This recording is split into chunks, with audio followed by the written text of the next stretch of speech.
everyone, welcome back to Psych with Dr. DK. On this special episode, I'm going to be sharing my story with you guys. I realize I've not done that in full detail. I'm honestly not sure how much I'm going to actually share with you guys in the detail sense, because of the fact that sharing our story can be very hard.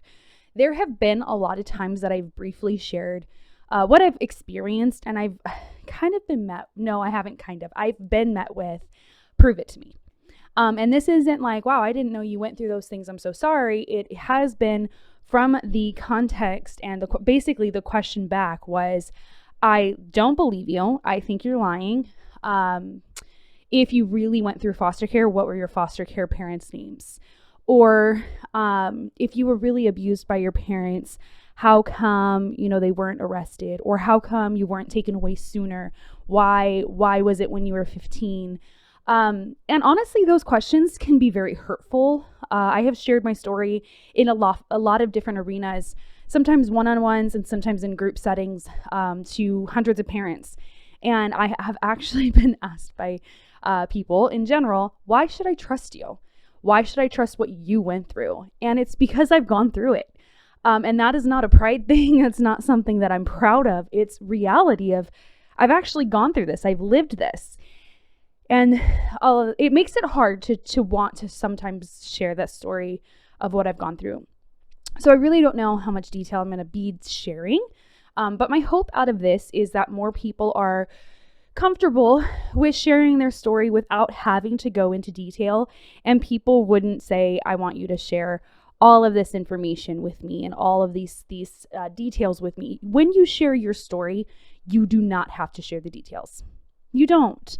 And honestly, that actually can harm you emotionally, especially if you haven't gone through counseling.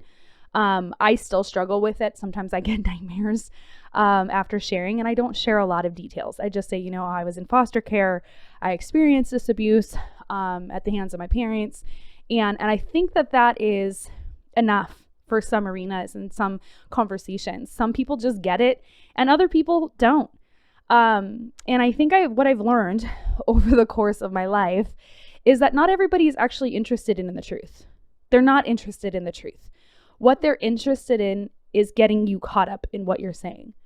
And it makes me really, really sad that there are people out there who are going to lie about being abused. They're going to say that they were abused and it could ruin somebody's life.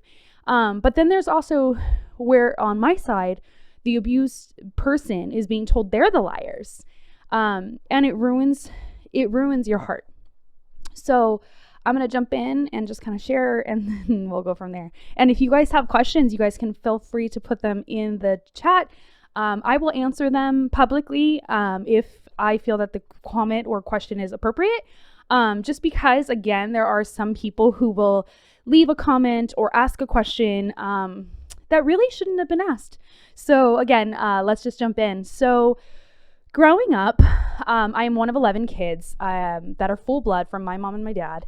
And my dad had two half siblings. And both my parents got remarried at some point. But for a really long time, the 11 of us lived together.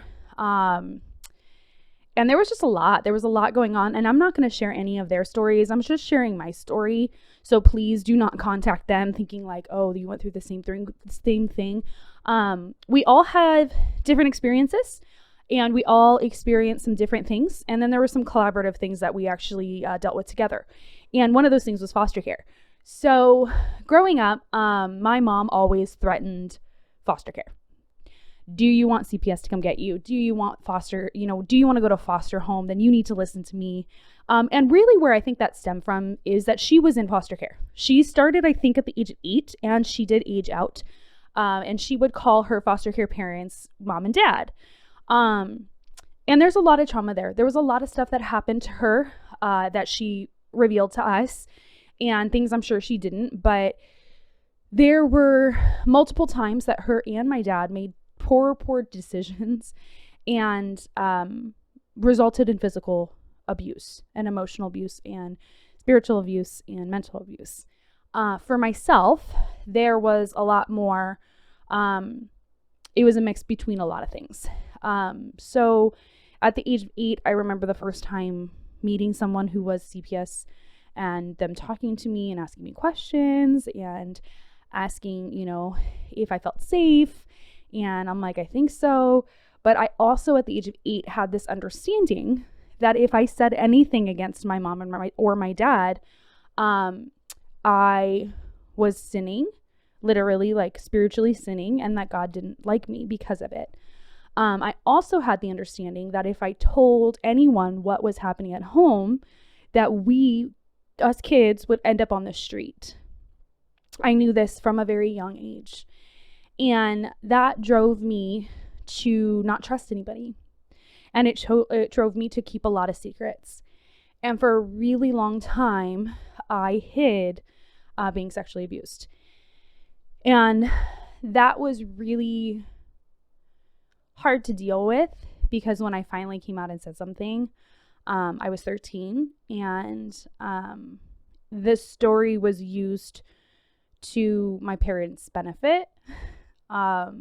They ran around saying like, oh my gosh, like both of them in their own little worlds. Basically, my mom being like, poor pitiful me, and my dad being like, poor pitiful me. And it was just hard. And at 13, I went to the police station and I gave my story, and they looked into it, and they just said, does this person live with you guys? And my mom's like, no, he's been kicked out and whatever. And they were like, okay, well then she's safe. And they asked me, one of the police officers said, do you feel safe? And I said, no, I don't. I don't feel safe because this person doesn't stay away. This person is in my everyday life. And it was just really hard to deal with. And I didn't know what else to do. And I just wanted this person to get help. And I was told by people at my church who knew that I had to forgive this person and move on and like let there be a relationship with this person. Now, what I want to say is forgiveness does not equal reconciliation. Forgiveness does not equal relationship. Okay? You can forgive someone and put boundaries down. So first I want to say that before I dig in any further. I want to make sure I say that. So there was just a lot of conversations with police officers and CPS, and I kept having to talk to them, and they had said, you're keeping your story consistent. We believe you. Unfortunately, there's no physical proof because it's been over a year since this person did it. But we could go and look at you to find scarring and things like that, and fingerprint bruises or broken arms and stuff that would reveal that you have been being abused in these different ways. So, you do what you got to do. And so that got closed out. And then I was told that there was no case anymore. And so then a year later, CPS was back at our doors, and they were telling my mom that they had to put us in public school. We had been homeschooled. I had been homeschooled from pre-K all the way to the middle of my freshman year in high school. And I was put into public school March of my freshman year. The school year ended in June. So I was already a semester and a half behind. My high school counselor told me that he doesn't waste his time on people like me. He just said, you're not a student I'd waste my breath on. You're a statistic, and you're just going to end up dropping out of school. You're going to end up being pregnant, and you're going to end up being on drugs, because that is what you people do. And I looked at him and I was like, dude, I'm 14 years old. What the heck? And that was hard. That was really, really hard, because then this stranger was now telling me the things I had heard my entire life, that I was nothing and that I couldn't. And so, he didn't waste his time on me. He wouldn't help me build my class schedule. He wouldn't help me get the electives. He told me he called all of my teachers to let them know to fail me for the remaining of the semester, and that I'd have to retake the class anyway. So, homegirl does what she got to do talked to a few teachers, talked to a few friends that I had met, and I was just like, oh my gosh, she's not helping me. And they're like, yeah, there's several counselors here like that, but there's also some good ones. Let me introduce you to one of them. And so this other counselor helped me put a summer school schedule together every summer for the rest of my time in high school. So during the last couple months of the school year of my freshman year, I started dating this guy, and he ended up being abusive emotionally and mentally. And I also found out that I had dyslexia, and I had a 3rd grade math level and a 5th grade reading level when it came to state testing. And my teacher was like, that's really low for a freshman in high school. Like, you need to work on this. And there was the attempt of a plan to try to get me caught up, but what that plan included was a parent. And my parents both said that women don't need to be educated, that women need to know how to be mothers, and that is it, because women only had children and they stayed at home, and they don't need an education to do that. But what they need to know is how to make meals and how to serve their husband. And so that was what they were prepping me for. So I was purposely put in situations to be a mock wife to someone. And that was just really hard and gross and all the things.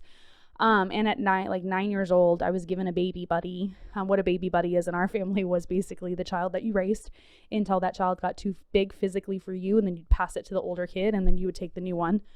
And so from 9 years old, that's what I did. I would get up at 3 o'clock in the morning and feed the baby and change the baby's diaper, burp the baby, put the baby back to sleep, get back up at 5, do the same thing, put the baby back down, do school, clean.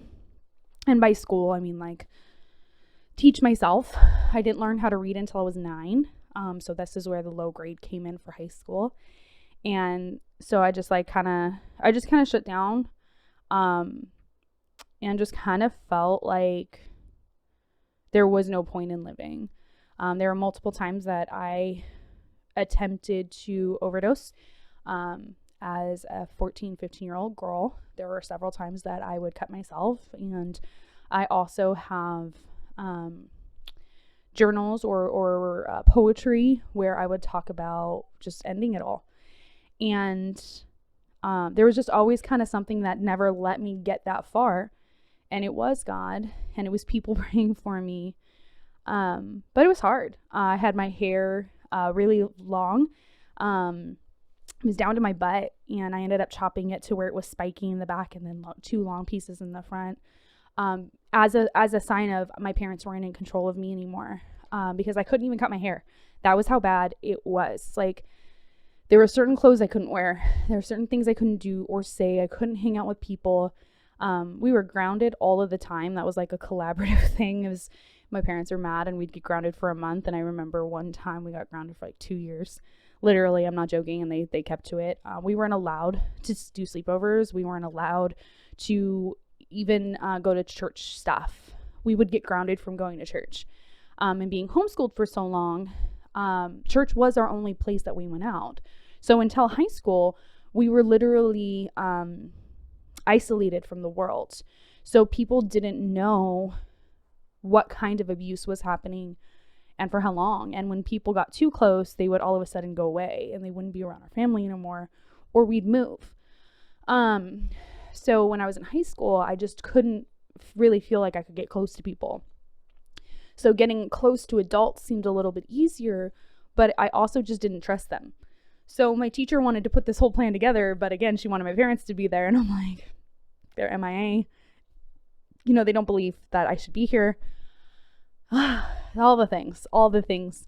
And so, freshman year ended, and that relationship with the boy ended, but he would harass me for 3 full years by email and through other people, through letters, and horrible, just stupid things that he would do. And so in my sophomore year, things started I kind of felt like I found my place. And where I found my place was in choir and color guard. And those were my outlets. Those were the places that I felt the safest.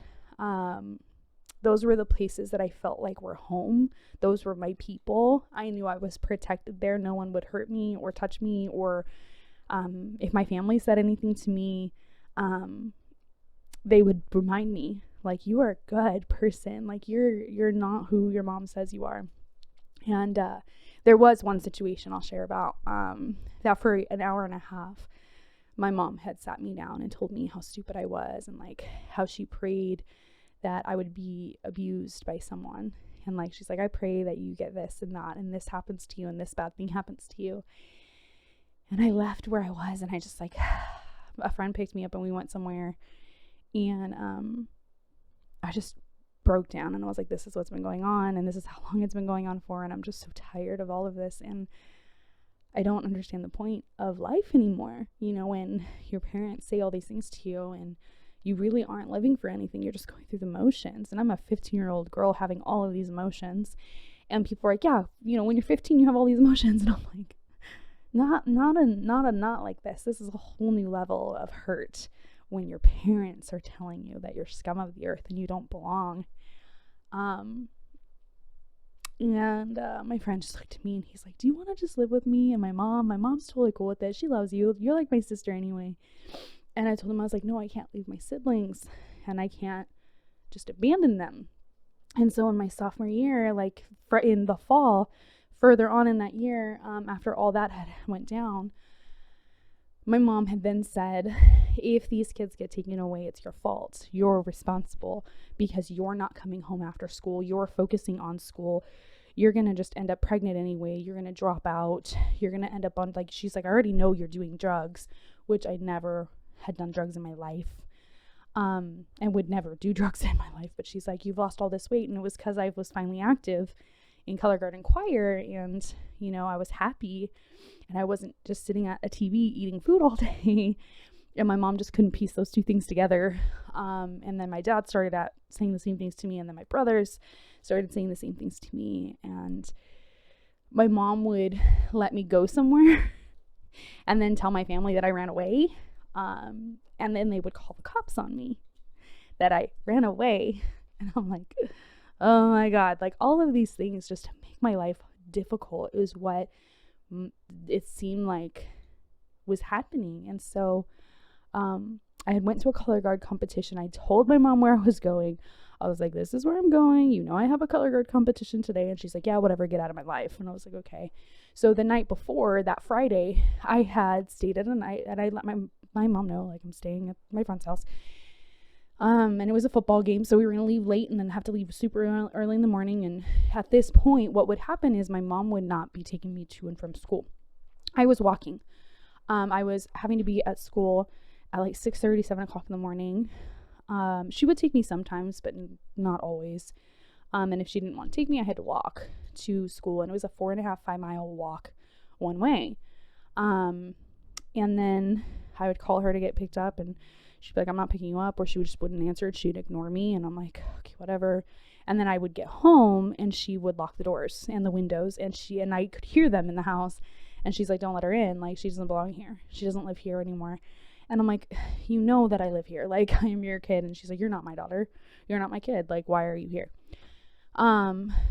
Which is, again, just stupid. Stupid to go through. And so I was like, you know, I don't want to deal with that this weekend. So this weekend, I'm just going to stay at my friend's house. So I did. And, you know, football game ended. The next morning, we went off to our color guard competition. We came back, and it was like nighttime already. And I'm trying to call my mom, and she's not answering. And I get to the guard room, and then I call my brother-in-law, and he's like, hey, by the way, your mom's been arrested, and your siblings have been put into foster homes, and we didn't know where you were, but now that we do, he's like, where have you been? Like, and I was like, I told my mom knows where I'm at. And he's like, she's swearing up and down that you ran away. And I was like, whatever, dude. Like, he's like, stay right there, I'll come get you. And so I'm freaking out at this point, and I go into our guard room. It was like a little closet that we had lockers in. And I just start crying, and I lose it. And a few of my friends are like, we can help you run away. We can help you do this. Like, 15, 16-year-old logic. We'll keep you hidden. And someone's like, you could live in the guard room. There's room. We'll bring you blankets and food every day and like clothes. And, again, 15, 16-year-old logic. And, there's a knock at the door, and it's my band director saying that there was someone there for me. And I go outside, and it's CPS. And CPS comes in, and they're like, oh, we're taking you to foster home. We've already enrolled you into Altaloma High School. You're going to be in this new home. You need to get comfortable. And this guy was really rude. So I'm saying things really nicely, but he was really rude about everything. And I told him, I was like, I don't know who you are, but no, I'm not. And like, I'm 15, I'm going to start pushing back because I don't know who this man is. Like, literally, here's the reality. And this is how I just was raised in paranoia, is this man could be anybody. And just saying he's CPS, luckily he was, but he was with his partner. And I start cussing him out, yelling at him. And I'm just like, I'm done with this. I'm done with the situation. I'm done with my parents not being parents anymore. I'm just done. And, he starts responding back and being like, you're this, you're that, and laughing at me and being like, you don't get a say in your life. You don't, whatever else he said. And one of the moms pulled me aside and was like, we don't cuss people out. We don't act like that. But what we do is we pray, and I'm going to do that right now. And she prayed with me. And I think it was one of the hardest things because I had been hurt so much by my family with, like, a lot of my family has been, where it's the spiritual abuse stuff, where it's like, God hates you, God doesn't love you, God's going to condemn you, God's this, God's that, God's angry at you. And then someone's like, let's pray. But this moment was like, I don't know what else to do but pray with you. So we prayed. My brother-in-law came and picked me up. Well, he didn't pick me up, but he got there and he said he couldn't take me. And CPS is like, you can't take her because she lives with her mom. So I get picked up. We go to the house, my house, and I'm giving a grocery sack, just one of those white little tiny flimsy ones.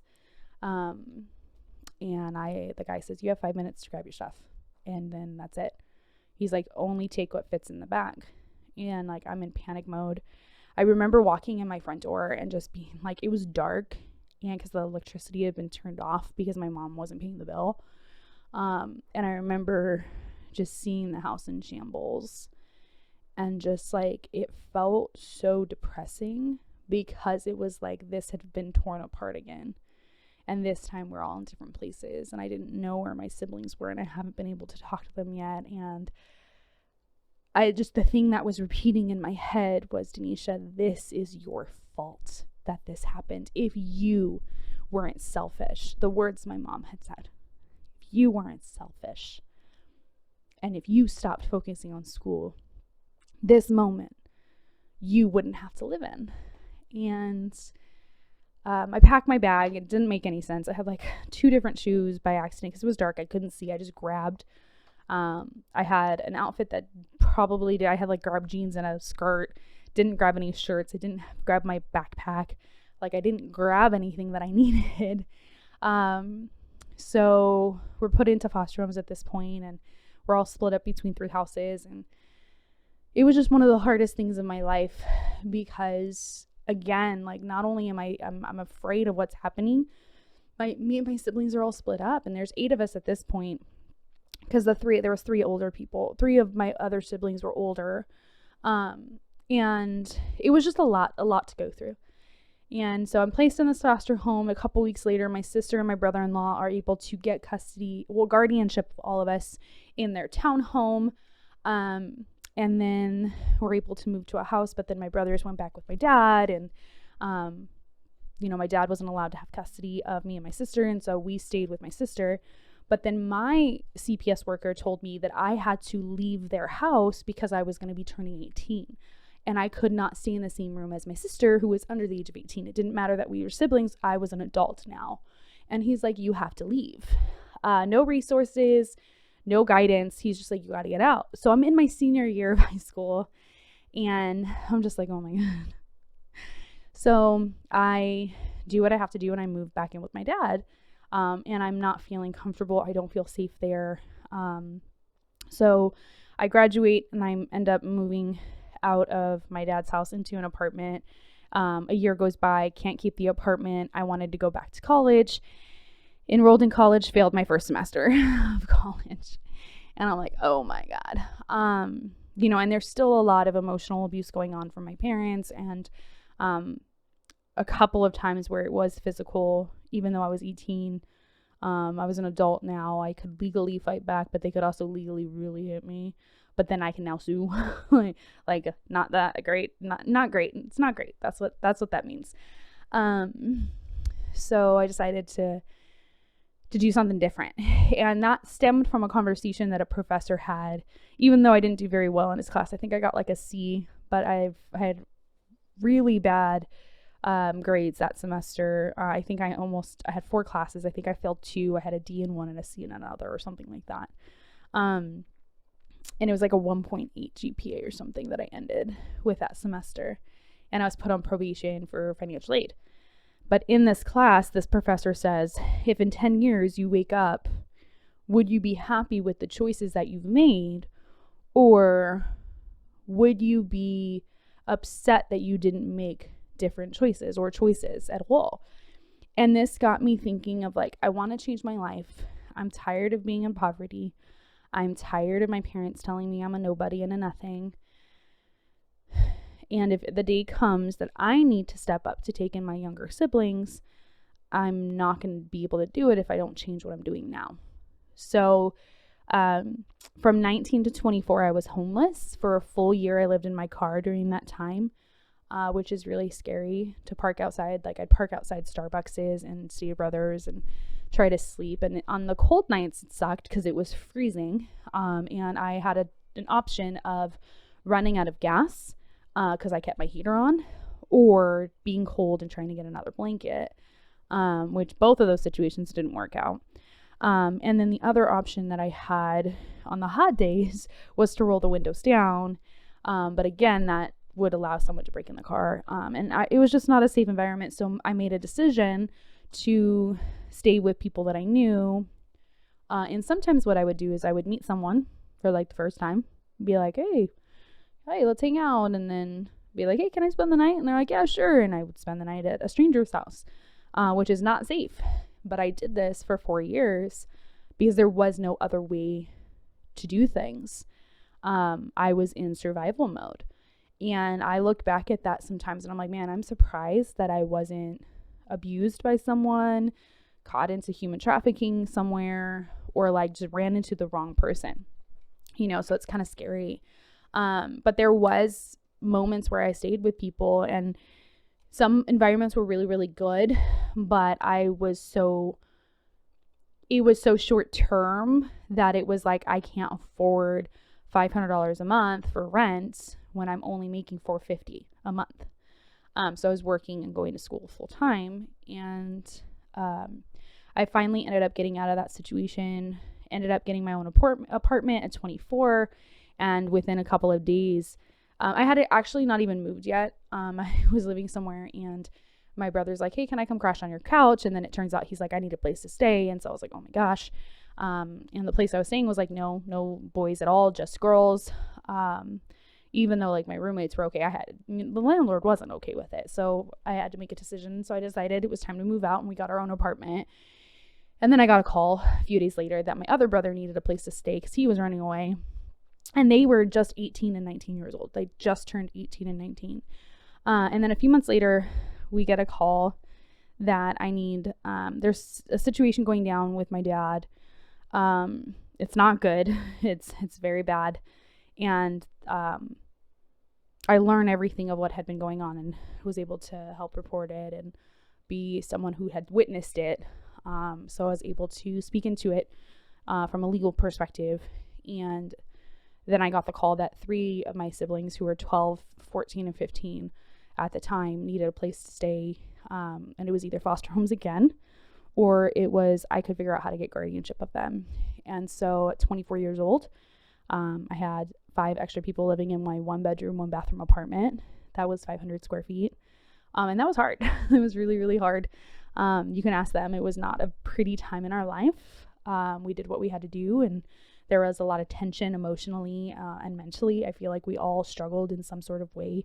And then relationships were strained because of that. And it wasn't just one thing, it was everything. You're trying to deal with the abuse that you go through. You're trying to deal with the changes that you're going through. You're trying to deal with all the things.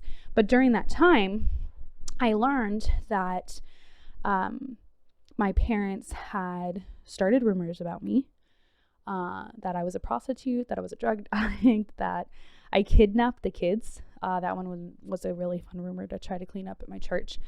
But my church was like, we know you, we know the situation, we know that didn't happen, but here's what we're being told. So you need to know, so you're aware. And I'm like, oh my gosh. So it was just drama. It was just all this stuff at the same time, and a lot of opinions from people.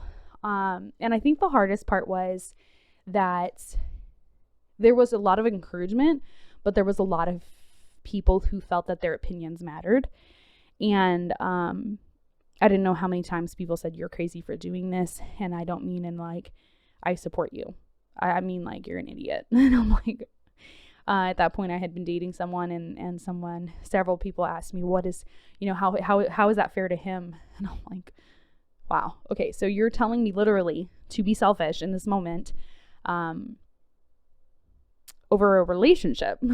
Like, sorry kids, can't take you in, you can go to foster homes instead, because I want to have this guy in my life. And it's like, that to me I was just like, that just sounds stupid.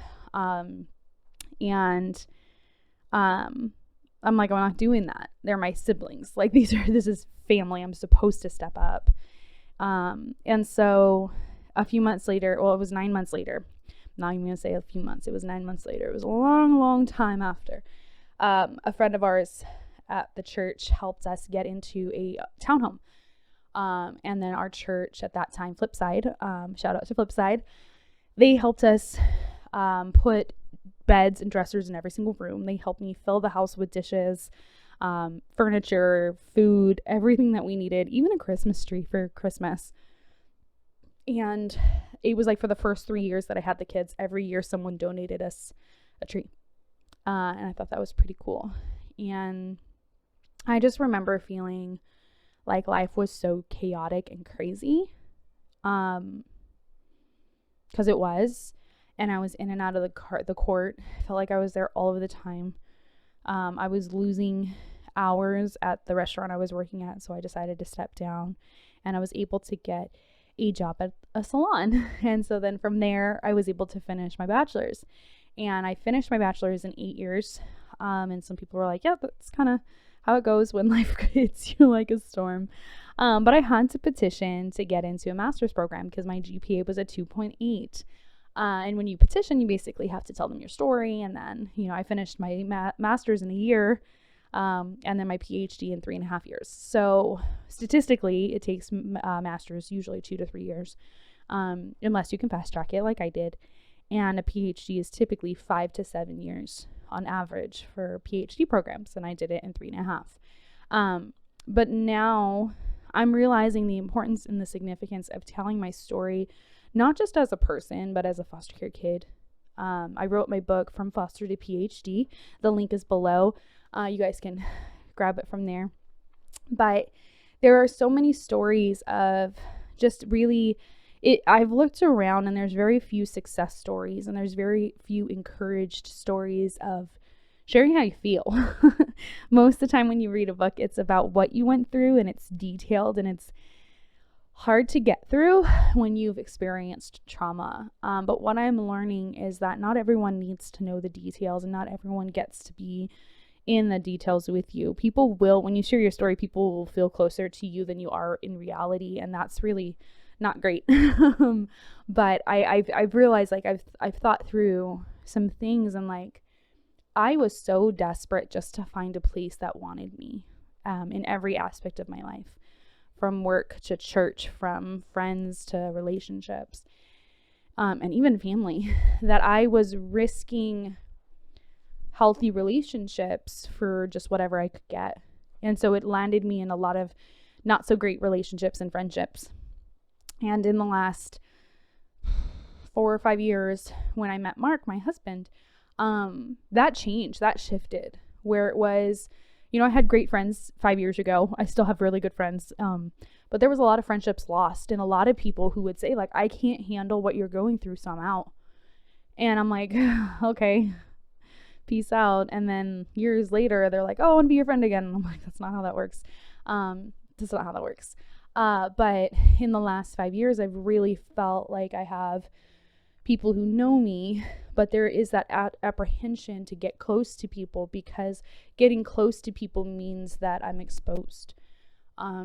And so sharing our stories allows us to not just feel exposed, but be able to connect to other people. And sharing my story is, I've realized how many people out there have been abused and don't talk about it. And again, you do not have to share the details, but they can't even come to say, like, my parents were abusive, or I did grow up the same way that you did. And then there's the other side where it's like, I haven't experienced that, but then I met with a lot of questions of like, prove it. I want paperwork. Like I've literally had someone say, like, I want you to prove what you went through. And one of the hardest things I found out during this whole situation with my family, when I took in my siblings, was when I reported the sexual abuse I was going through at 13, I found out that report was gone.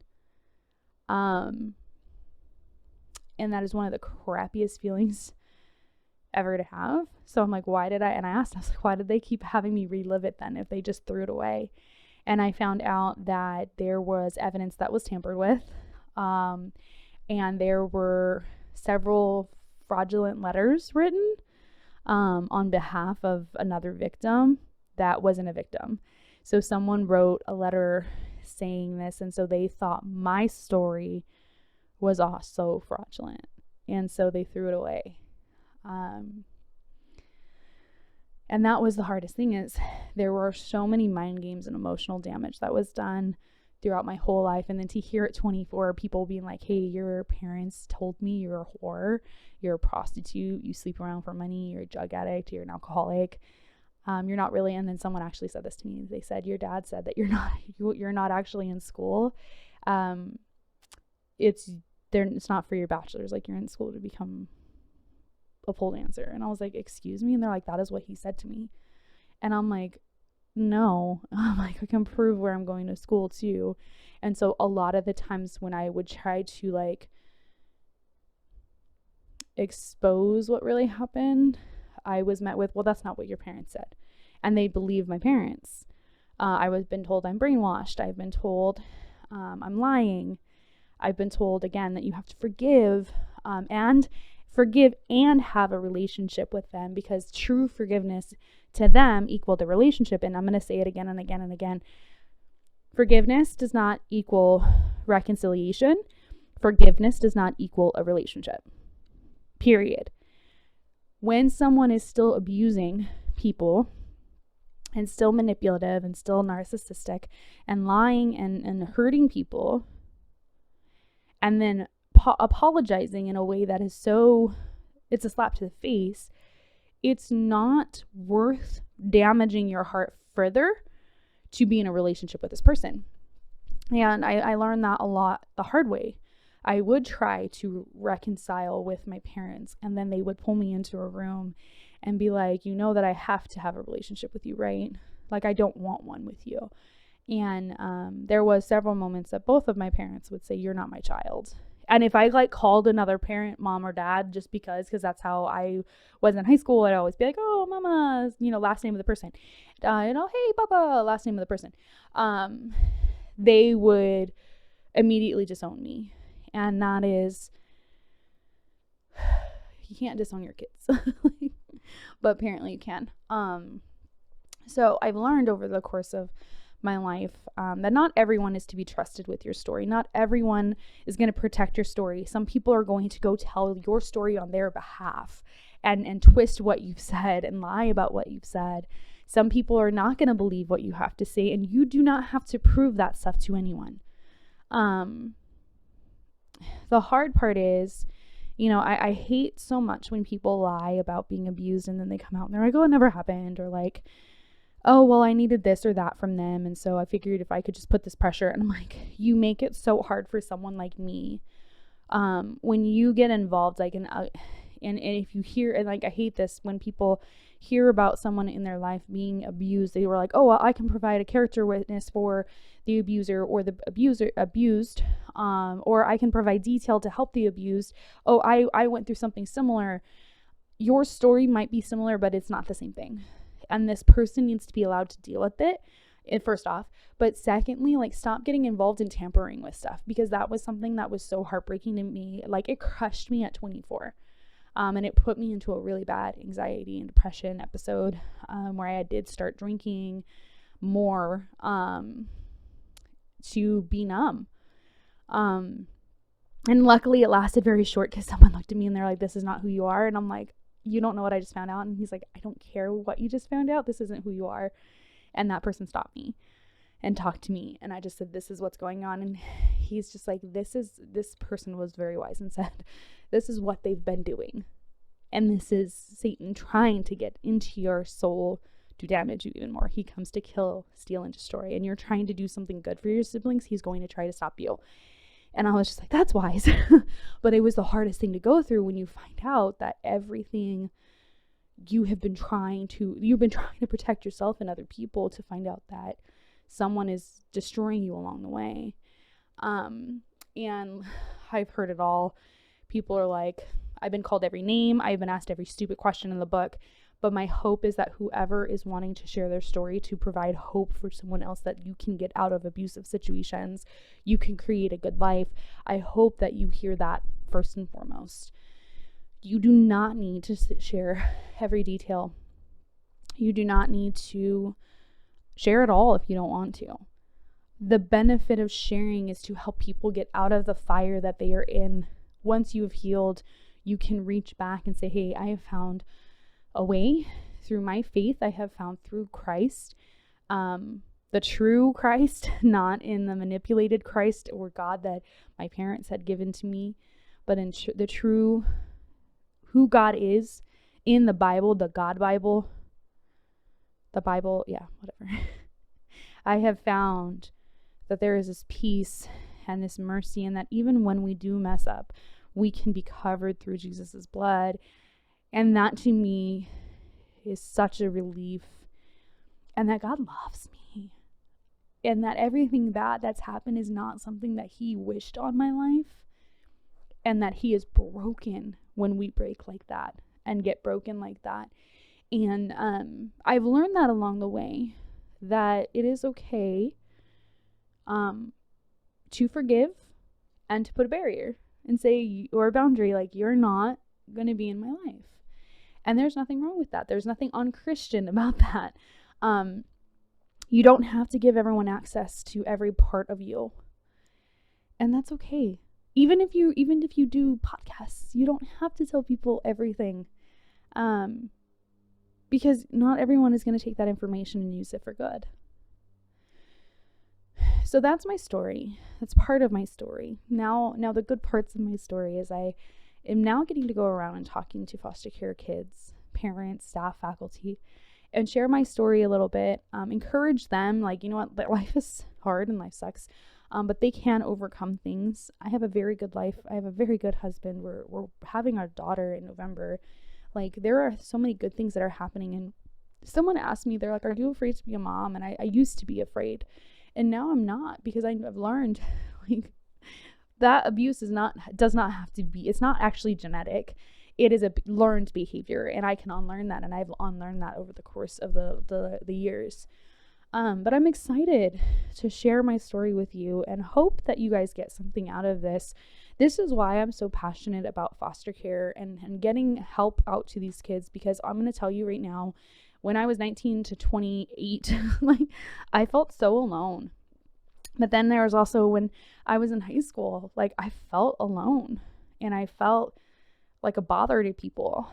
And when you have people coming and saying, I want to see you, I like seeing you here, I love that you came today, I understand, like, I know your story, and my story are similar. I know both of these are similar, but you are experiencing this pain, and someone who just gets it standing in front of you, there is this, like, I'm not alone. And I hope that you know that with whatever you've gone through. And I will say this, you don't have to have the worst story in the world to have been hurt or felt hurt. Just because when you look at your story and you look at somebody else and go, well, mine's not as bad, that doesn't mean that it didn't hurt you.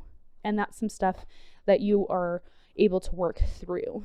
So yeah, that's my story. And this is why I'm so passionate about sharing about foster care, but also sharing our stories and being real with people and there's no facade.